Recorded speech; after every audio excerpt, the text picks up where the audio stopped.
M. Bruno Bernatchez, directeur général de la MRC de la Côte de Gaspé, qui nous parle de l'économie régionale. M. Bernatchez, merci beaucoup de nous accorder cette entrevue. Dans la Côte de Gaspé, dans la MRC, comment l'économie se porte?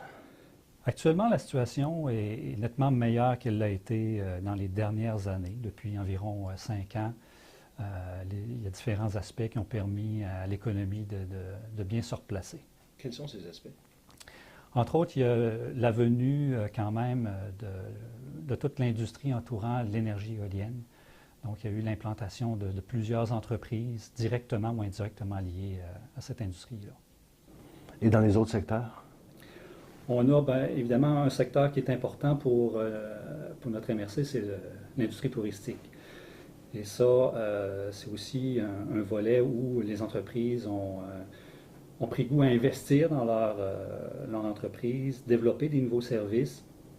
Et on le voit aussi avec l'essor du volet des croisières internationales. Donc, de plus en plus, c'est un marché qui est grandissant ici et ça apporte de l'eau au moulin au niveau touristique. Parce qu'au niveau tourisme, je pense que vous avez aussi su tirer profit de la saison hivernale aussi. Oui, il y a beaucoup de projets qui ont vu le jour dans les dernières années, qui sont encore en développement au niveau de l'industrie touristique hivernale. On veut développer ce volet-là, plus 4 saisons.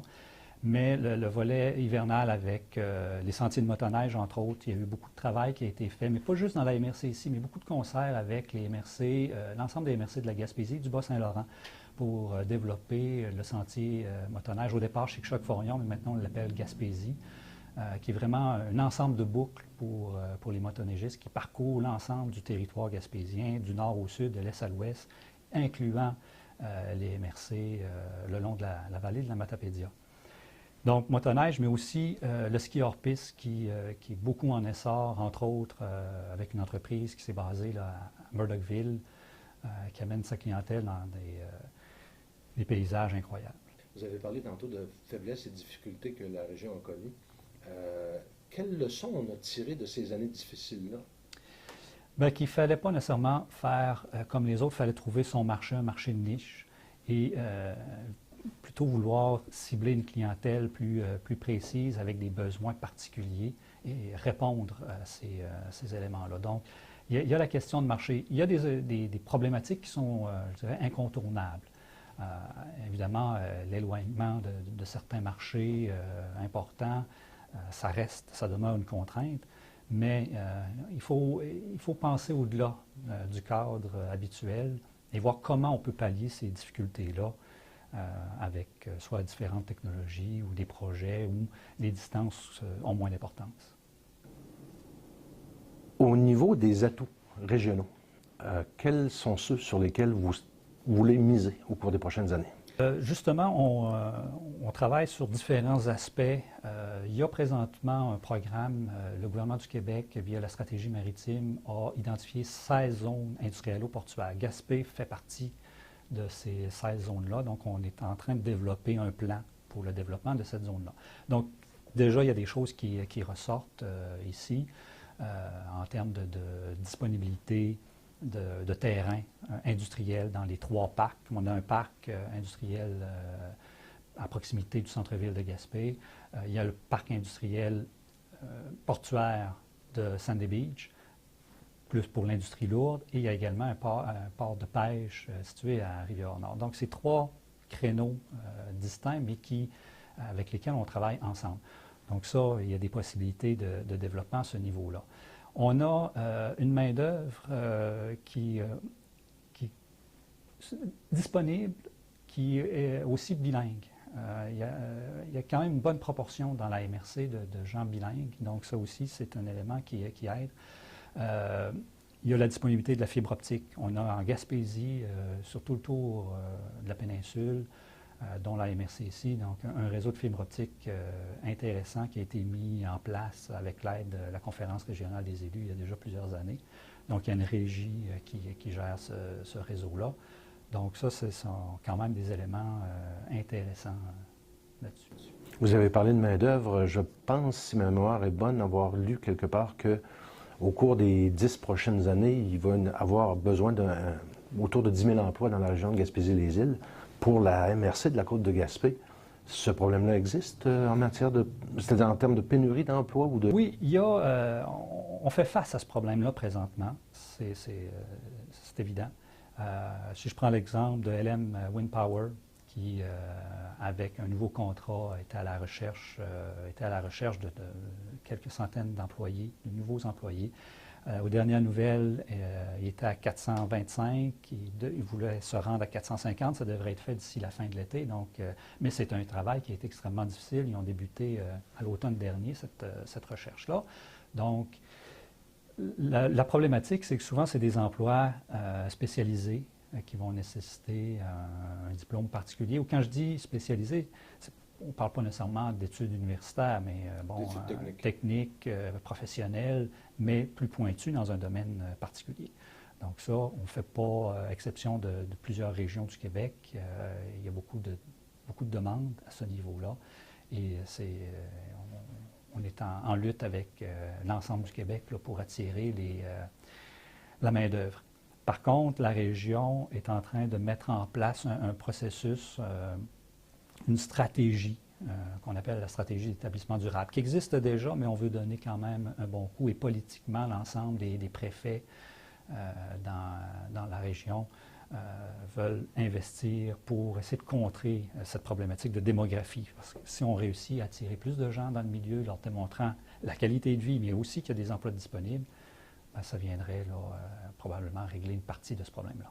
Parce qu'une autre partie, j'imagine, concerne des emplois peut-être moins spécialisés dans le secteur des services?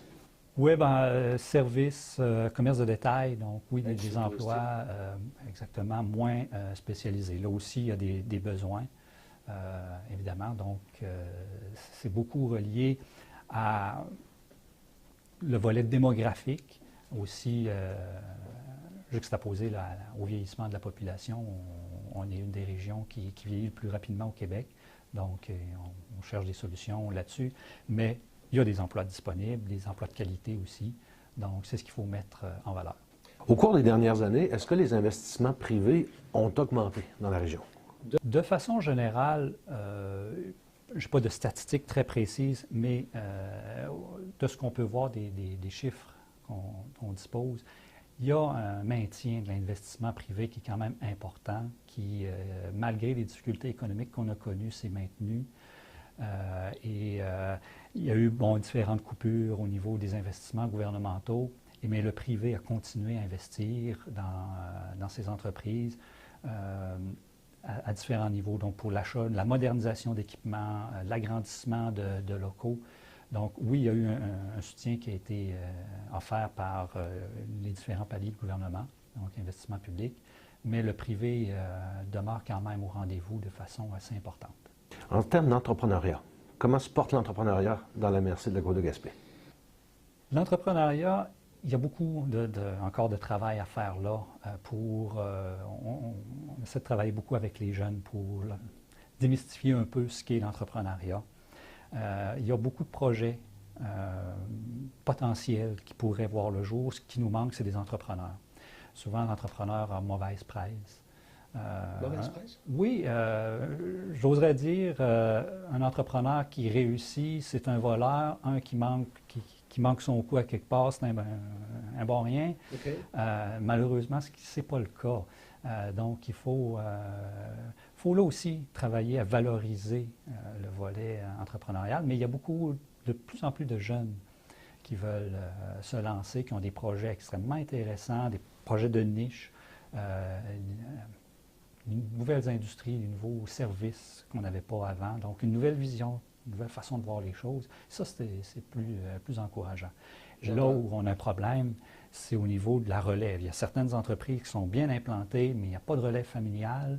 Et au niveau des employés, ce n'est pas toujours évident. Donc ça aussi, on porte attention à ça pour initier parfois les entrepreneurs actuels à réfléchir longtemps d'avance à la relève pour préparer soit l'équipe à l'interne ou même des gens à l'externe, mais les initier là, plus rapidement. Et en ce qui a trait à l'entrepreneuriat féminin, est-ce qu'il y a une volonté de ce côté-là chez les jeunes femmes, chez les femmes, Oui, de notre côté, ici, les statistiques qu'on a compilées, bon, je ne peux pas dire qu'on est encore à 50-50, mais on a une proportion de femmes de plus en plus grande depuis les 10 dernières années. Et même dans l'ensemble de la MRC, là, il y a beaucoup plus de femmes qui s'impliquent. Et ça aussi, souvent, c'est un regard qui est différent, une approche différente. Et ça permet de diversifier les choses et de rendre l'économie en général plus solide. Parce qu'il y a diverses formules d'affaires, évidemment. Il y a l'entreprise privée comme telle. Est-ce que vous avez, par exemple, au plan d'économie sociale ou des coopératives, des histoires à succès qui mériteraient d'être mises en valeur? Oui, on a quand même plusieurs entreprises d'économie sociale dans différents secteurs. On en a beaucoup, évidemment, au niveau touristique. Mais on en a au niveau des communications. On a une radio locale, Radio Gaspésie, qui est sous forme d'entreprise d'économie sociale.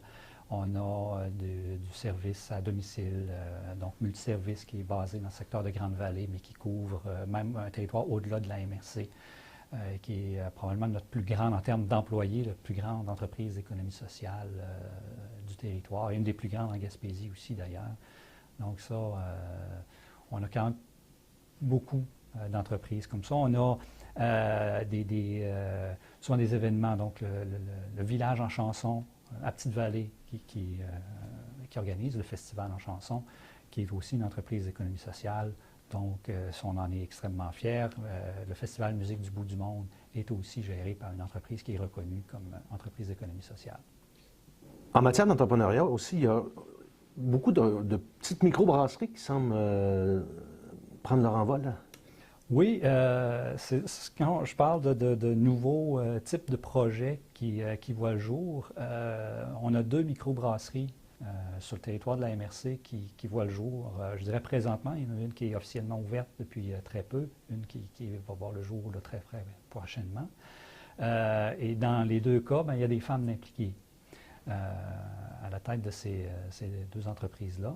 Et on a aussi une microdistillerie qui est basé ici dans le parc industriel à Gaspé, qui a ouvert ses portes là, à l'hiver. En matière de développement régional, qu'est-ce que la Gaspésie doit faire pour promouvoir davantage la région et attirer de nouveaux jeunes? Bien, c'est le travail qu'on doit mettre en place avec l'organisation autour de la stratégie d'établissement durable. Donc, il faut faire connaître le potentiel qu'on a. Une des choses, entre autres, un exemple, c'est un peu des projets, j'oserais dire, clés en main. Donc, il y a un potentiel pour un type d'entreprise dans tel secteur. Le plan d'affaires est presque monté. Maintenant, il nous reste à trouver un entrepreneur quelque part au Québec qui serait intéressé, ou même ailleurs, qui serait intéressé à se lancer dans ce domaine-là. Et voici, on a évalué qu'il y avait un potentiel pour tel type de marché dans tel secteur. Donc ça, c'est un exemple. Mais aussi, c'est courir les foires, les forums, les différents forums, les universités pour montrer le potentiel. Souvent, les gens vont de plus en plus chercher, je veux dire, une qualité de vie particulière, parce que chacun va avoir sa définition de la qualité de vie, évidemment, mais en Gaspésie, particulièrement dans la côte de Gaspé, bon, tous ceux qui aiment le plein air et un style de vie plus lent, plus relax, sont servis. Donc, c'est des éléments sur lesquels on peut jouer. Donc, et sur lesquels il faut jouer parce que c'est ce qu'on peut vraiment, c'est ce qui nous démarque, c'est ce qu'on peut offrir. Vous parliez tantôt de transfert d'entreprise et de relève. Est-ce que la rétention des jeunes est meilleure qu'elle l'était? Oui. Ça aussi, ça s'est développé. Il y a eu une analyse qui a été faite à ce sujet-là. Il y a des catégories qu'on arrive moins à accrocher, c'est sûr, mais il y a une strate d'âge, puis là, je ne peux pas m'avancer, honnêtement. Je pense que c'est 15-24 dans ce coin-là. C'est sûr que 15-24 vont souvent partir pour les études. Donc, c'est sûr que là, il y a un déplacement vers les grands centres, mais souvent c'est pour les études, donc c'est à ce niveau-là. Mais de plus en plus, on voit des jeunes gaspésiens qui étaient partis à l'extérieur, qui ont le goût de revenir, retrouver ce style de vie-là. Et Donc, les différents types d'emplois là, qui ont paru un peu partout. Et même aussi le désir, parce qu'on en a eu le désir de se lancer en affaires, mais il y avait un potentiel dans le secteur de la Gaspésie, mais ça a attiré ces gens-là à revenir. Et souvent, c'est que très jeunes, ils sont relativement mobiles, mais là, une fois qu'avec la famille, on s'implante un peu plus pour longtemps. Quelles sont les perspectives pour la Gaspésie? Si je regarde principalement pour la MRC de la Côte-de-Gaspé, il y a certains secteurs d'activité qui peuvent démontrer une certaine croissance. Le premier dont je parlerai, c'est peut-être un peu contradictoire, mais l'industrie forestière. Présentement, il y a une crise provinciale et même à travers l'ensemble du Canada avec la crise du bois d'œuvre. Mais sur le territoire ici, principalement dans le secteur Grande-Vallée, on s'en sort relativement pas trop mal encore et on regarde aussi les perspectives à plus long terme pour développer différents marchés qui sont peut-être plus intérieurs. Donc ça, il y a un potentiel à ce niveau-là. L'industrie touristique se développe de plus en plus avec des marchés de niche, ça on le disait. L'industrie éolienne, évidemment, on a un gros joueur qui est LM Wind Power avec la fabrication de pales, mais toutes les entreprises qui se greffent autour, que ce soit pour l'entretien des éoliennes, ça aussi c'est en constante évolution. Et même différents autres services. On a des entreprises du type Omega, une entreprise de Gaspé qui a développé un service de surveillance de parcs éoliens à distance.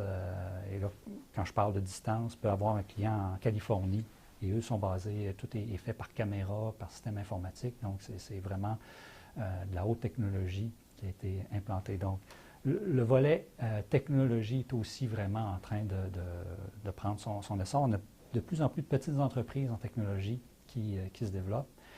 Et un autre volet qui est peut-être moins, qui a un potentiel, mais en termes d'acceptabilité, il y a peut-être encore du travail, c'est tout ce qui entoure les hydrocarbures.